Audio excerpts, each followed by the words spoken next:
Hey guys, welcome back to the channel. We are back with 5 leagues from the Borderlands and we are at campaign turn 4. Yes, we survived. We survived campaign turn 3. All those bloody rats. So yeah, what happened? We went down to a treasure site. We fought a load of rats. We got some loot. We set off a load of traps because my luck is crap. All the markers were bad. But we are now going to be doing the preparation for campaign turn 4, and I have updated my map sheet. You'll see, well, you may not see, but the marker for the treasure site has been taken away and here has been crossed off. I will actually delete that on the next map that I do. It's just there to remind me that I have completed the treasure site, and like I say, the marker's gone. One of the things we did find in the loot was a strange map, which gave me the location of another unexplored location or unknown location, and I've placed that up here. It was anywhere in the wilderness. I just put it here because there was nothing in this area, and it looked kind of lonely. So this is now place or location or area 10, unexplored location. So at the moment we are still in Amberhorn town. What else? One more thing is when we do the experience points in the resolution stage, there is one thing. Let's get this out of the way. Move those out of the way for the moment. There is one thing that I was a little bit concerned about, but it's actually okay. When you do experience points here, when you roll for advancements, there's a number of things that you can take, and it includes advances that you made during character creation. Now, this was a little bit of a surprise to me because obviously I didn't read it properly the first time. I read it the first 6 times. But yeah, basically, Bertio got an advance in combat skill. So when I was doing the resolution last time, I just gave him +1, which made it +2, yeah? Here's the thing. When you get an increase, or whenever you get one of these advancements, you've got to check page 194, because it's very specific. Raise combat skill 2 +1. Raise combat skill 2 +2. Not raise combat skill by +1. It's basically including the maximum limits within this. Now, what I was concerned about was, oh man, do I have to keep track of all these things for every character? Like have another sheet where I write down agility increase 1 time, toughness increase 1 time. Well, I was thinking about it. I was looking at this and I realized, well, no, not really. The only one that I really need to keep track of is for the Mystic, for spell improvement. All the rest, you can kind of suss out whether you've done it or not just by looking at what it says in the entries. So, I mean, for example, if Bertio gets another combat skill increase, I will be able to see here, oh, it's +2 already, so I must be at the 3rd one. It's quite obvious, but with spell improvement, it's not. So with spell improvement, you will have to keep a note of how many times your Mystic has that increase. So what I've done, again, I've just written it in pen for the moment. I will be adding it in, typity when I update this after this turn. But I have put here Abel, who is my Mystic, spell improvement, and I've just put down here the number of times that he's done it. So I know where I am in terms of how many times I've got it. Like I say, the rest of them, it's not a problem. You can easily see where you are or how many times you've had the increase. But spell improvement, you may have to make a note. Just a little note from the previous video. Right, so what are we doing in this turn? Well, I have a plan. And we know how well my plans work. They do say that plans only last until first contact? Well, I have a couple of things that I need to do. So this turn, I may just travel and see what happens during the travel, because I have a contract to do where I have to go to all 3 settlements to try and negotiate some kind of trade deal. Now, in the town, I succeeded in the role. And this is done during the campaign activities. It doesn't count as one of your activities, but it's done during that step. So I need to travel to these 2 places, I think before turn 7, and try to negotiate a deal. Now here's the thing, traveling will happen after the campaign activities. So if, for example, I want to travel to the village, I can't check the contract until the following turn. So I've got to keep in mind that the time limit, like I say, I think the last turn is turn 7. I've got 5 turns to do this. So I've got to take into consideration that it's going to take me 1 turn to travel, and then the next turn I can do, or I can attempt the activity, and then 1 turn to travel, etc. So I need to do that now, otherwise I'm going to fail that contract. The contract is worth 3 gold marks, which is... It's not major compared to what we can get during battles and stuff, but I want to try and get it done. Also, in the last video, the resolution for campaign turn 3, I actually got another kind of contract during the, I think it was the news travels step, where I have to travel to the hamlet. It was a random location, so I rolled the hamlet. So I have to go here to bring some supplies. If I do that, I can skip upkeep and I get +2 adventure points. Now I can, kill 2 birds with 1 stone here?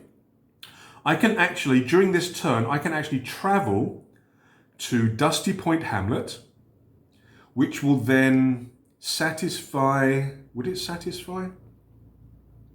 It says skip upkeep costs. But again, after I travel, once I travel, that's after activities. So the upkeep costs would be for turn 5, next turn. But I would get 2 adventure points. So anyway, I'm gonna travel this turn and satisfy these 2 sort of contracts. What does that mean in terms of this turn's activities? Well, I'm just going to travel and see what happens. I'm not going to do any battles if I can help it. I'm just going to try and get these things done so I can move on to turn 5. And then maybe I have to travel again if I screw up this thing. But we'll see what happens. So yeah, the plan is I'm going to travel. I'm going to do all my prep work in town. I'm then going to travel to Dustypoint Hamlet and lay low. I think it's called lay low because there's nothing else in that area at the moment. And then I'll just get these contracts underway. That's the plan. Right, let me move these out of the way for the moment. I will keep them to hand because I will be needing these. Let me bring me book. All right, so we are going to preparation stage. Now for this, we are going to need my trusty notebook, which is here. This is where I'm going to write down all the notes. This is the resolution notes I did last time. So we are at the preparation stage for turn 4. So I have my notes and we are all ready to go. We are all ready to go for turn 4. Now then, let's have a look and see. Let me just quickly make a quick reference. Gonna need a pen. I normally write it in pen to make it clearer for you guys. Right, so back with the flowchart. This is a very useful, very useful flowchart, page 90. Okay, so preparation stage, we have actually 7 steps to do. I've just listed them here so I can write next to them. I'm not gonna keep repeating that every video. I probably will. Right, first thing we need to do. We are still in the town. We are still in Amberhorn town. So the first thing we need to do, let me move this over. Can you still see it? I hope you can. Right, so We are at step 1, local events, and we are in town, so we're rolling on the town table. If you're out of town, if you're camping, you have to roll on the camp table, but we are in town. So let us roll and see what happens in the town event. I will do white first, because it seems to be luckier for me. Oh shit. Oh no.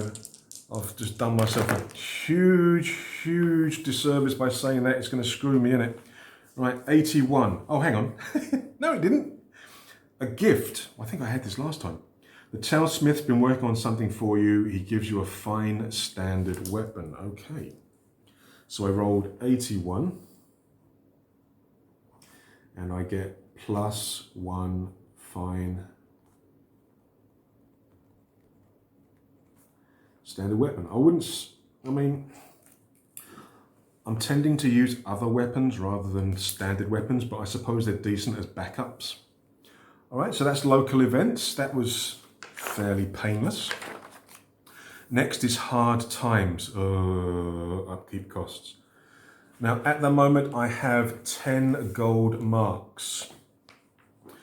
Again, I've been pretty unlucky. Let's see, I've got 6 warband members, so it's a D3. Let's see how much we have to pay for upkeep.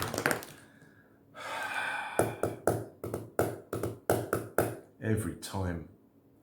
Yeah, I'm not paying 3 gold marks, screw that. If it was 1, I'd have paid it. 2, I'd have considered it, but 3, screw you. No, I'm not going to pay upkeep. It would have been upkeep. It would have been 3 gold marks. Screw that. I'm going to do the activity. Is it helping the town guard? Yep. So I'm going to say screw that. And one of my activities is help town guard. Okay. Because, screw that. Healing. I don't have anybody who's injured. Holen nearly died, but thanks to wasting a... Well, it's not wasting, but spending a story point, she actually survived and doesn't need healing, which is amazing for my luck. All right, campaign activities. Right, well, I've used 1 already. I've got 1 more that I can do. What should I do? I've got nothing damaged at the moment. What else? Gamble? No, I don't like gambling. Hard work. Hard work's what I've been doing before. I could try and study to give somebody a skill. But I can only do that for people who have no skills at all, according to Ivan. So looking at my character sheet, oh, these are race things, they don't count. Okay, so he's got a skill. She's got a skill. No. Okay, I mean I've still got 4 guys that don't have skills, so I mean that could be an option. 9+ scholars test. Odo is a scholar, so I get +2 to the roll. Training, is it worth training?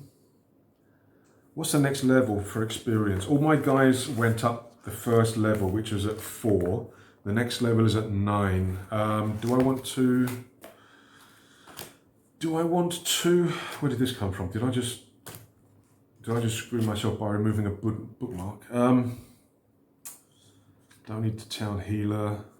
Do I want to recruit? Should I recruit?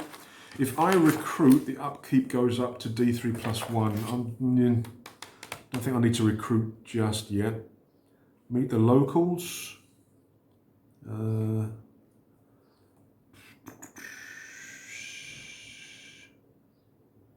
Okay, meet the locals could be good. I can get story points, adventure points. Nothing. Roll up a contract. Another contract. No, I think I'm just going to do the hard work. So, money. Just get some more money. Hard work. So we get 1 gold, 8+ crafting. I don't think anyone's has crafting, do they? No. Right. So I need to get 8+ to get an extra. 7. You bitch. So I just get 1 gold. 1 gold. That's it. Okay. Better than nothing. Alright, so now I've got 11 gold. And I've done my activities. Next up is trade. Right, for trading I can do common goods or rare goods. Rare goods I can roll twice to see what there is. Righty-ho. The table is page 89. Here we go. We are rolling percentage. Right, the first rare good is 38. 38 is crafting materials. It's expensive. Not sure if I want it though. Second is, I'm rolling a second time because I'm in town. 79, Spellbreaker Herb.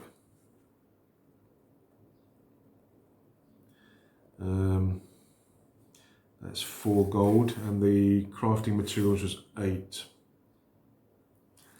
Expensive. Now, do I want it? Let me check and see what these are.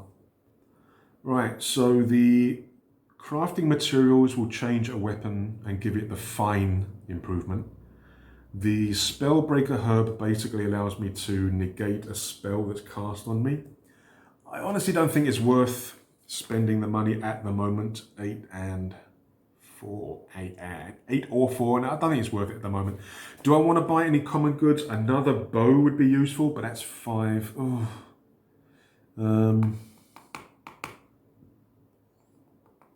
No, I'm okay at the moment. I don't want to put my gold too low and then have negative effects from the upkeep later on. Yeah, I'll keep it as it is. I'm not going to buy anything. Right, what's next? Let's go back to the bookmark. Right, next we are at step 5.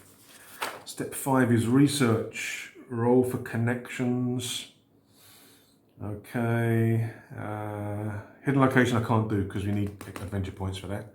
So let us do our research. Roll for connections. We are rolling percentage. We get 83. You may take the offer of a contract. I've got 2 bloody contracts on at the moment anyway. I don't want too much to confuse me. Nah, forget that. Okay, that's that done. Right. So research, we didn't do.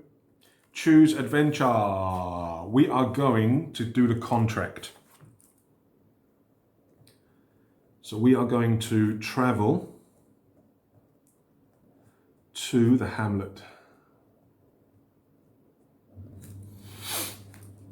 All right, we are going to travel to the hamlet. So for that, adventuring stage, contract,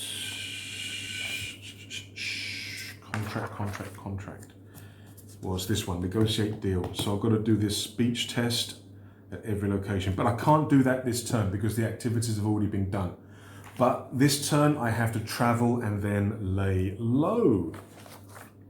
So we are traveling, right? Everybody's outfitted, stuff's in the backpack. So we're just going to travel. We are going to travel from the town, Amberhorn town, and we're going to travel to Dustypoint Hamlet. And here, there's a couple of contracts I need to do this turn, next turn, whatever turn. Right, so we're going to travel. We only need to make 1 roll. Doesn't matter, in this game it doesn't matter the distance. You're only making 1 travel roll to represent the entire journey. If you arrive in a map area with a settlement, you may opt to just lay low. So that's what I'm going to do because there's nothing else in that location for me to go adventuring. So I'm just going to lay low.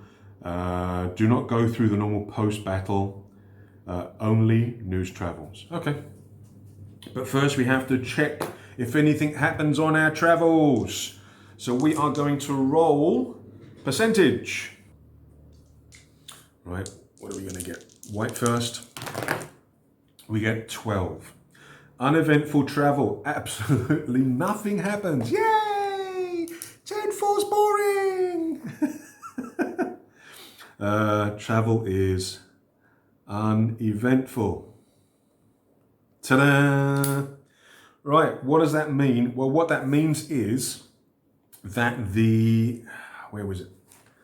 What it means is that this thing where I had to travel, sorry, where is it?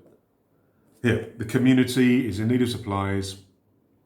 If I travel, I can skip my next upkeep cost and gain +2 adventure points. So that happens. So we've done this. We get 2 adventure points, and my next upkeep, so turn 5, my upkeep costs are 0. So I may actually have 2 activities that I can do next turn, rather than having to help the guard every time, which I don't think I can do in a hamlet anyway. So this is really useful. So I think, I've got to do news travels. I was going to say, I think we're done. No, we're not done yet. We've got to do the news travels, right? And then we'll be done. Right, news travels. Roll percentage on the news travels. Now, this is good and bad. If there are good things on here, there are bad things on here. So, we're going to finish up turn 4 with this. So we're going to roll percentage, news travels. What's going to happen? Right, come on, be lucky, be lucky. We got 26. 26. Okay, a monster has been spotted in the fog. Add a hidden monster lair to your region. Ooh, okay. So, oops, wrong piece of paper. This is the piece of paper we need. Now, the hamlet is at location 3. So we have a new location at 3. We have a hidden monster lair. Now, do I want to investigate next turn? Because I'm going to be in this location. Monster. Oh, I don't know. Battlehammer had a bad time against the bloody ogre, didn't he? See, monsters in this game are, I think what they call that, aberrations. And they're freaking nasty. They're like in some video games where you have a boss, you defeat the boss, or you bring his health down, but then it sort of fills up again. It has like multiple health bars kind of thing. Yeah, that's how the aberrations are in this game. Do I want to... See, the thing is, the way that I'm doing this for my first campaign, or at least for the start of my first campaign, is to go through the monster tables from first entry, second entry, third entry. So the first entry on the aberrations, on the monsters, I think it's the bloody ogre. If I'm not mistaken, yeah, it's the ogre. And like I said, what's his name? Straw? Is it Straw from Battlehammer? He had a hard time against the ogre. MP3. Monster points 3. Oh god. Yeah, MP is basically the number of times you have to kill it, essentially.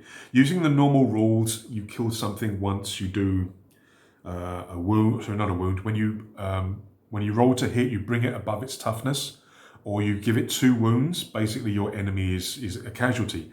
Monsters works differently. Every time you do that, when you either roll above its toughness on a hit roll, or whether you do 2 wounds to it, that just takes away one of its MP, one of its monster points. An ogre has 3 monster points, so essentially you've got to kill this thing 3 times.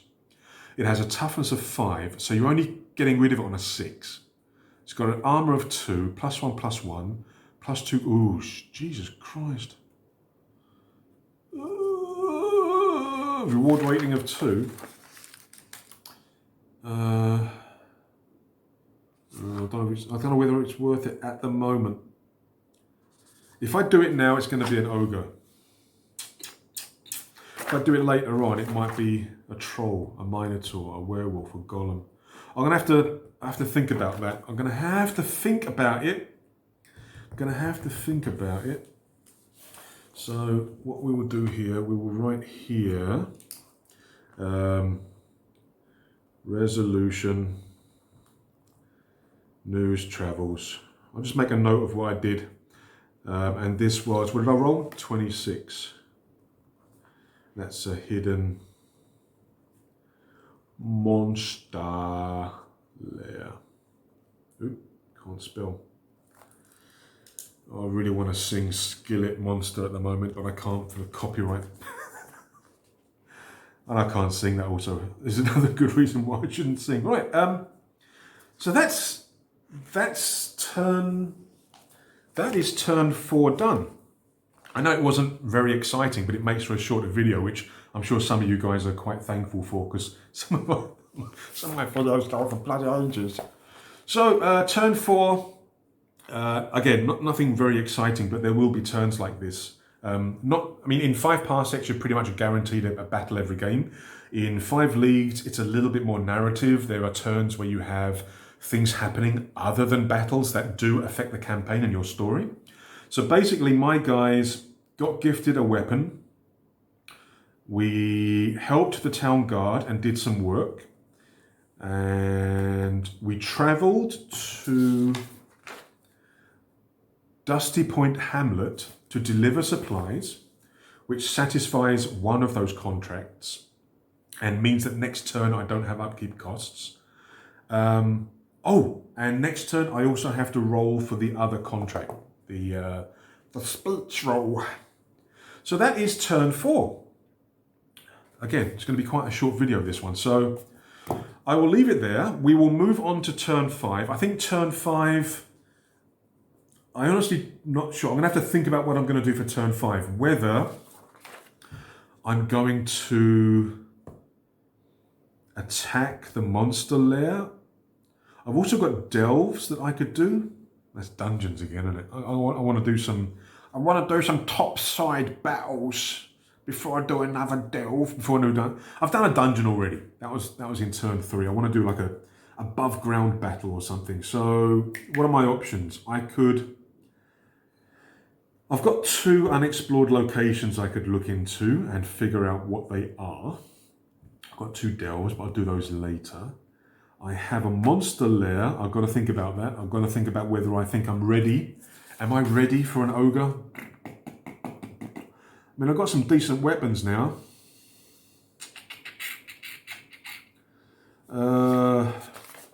Think about it. I'll think about it.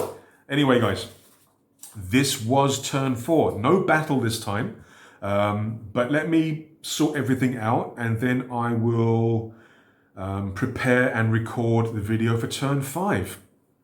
Come back soon. Anyway, thanks a lot, guys. Please take a moment to like and subscribe. You know the drill. Take care of yourselves and stay safe. Cheers.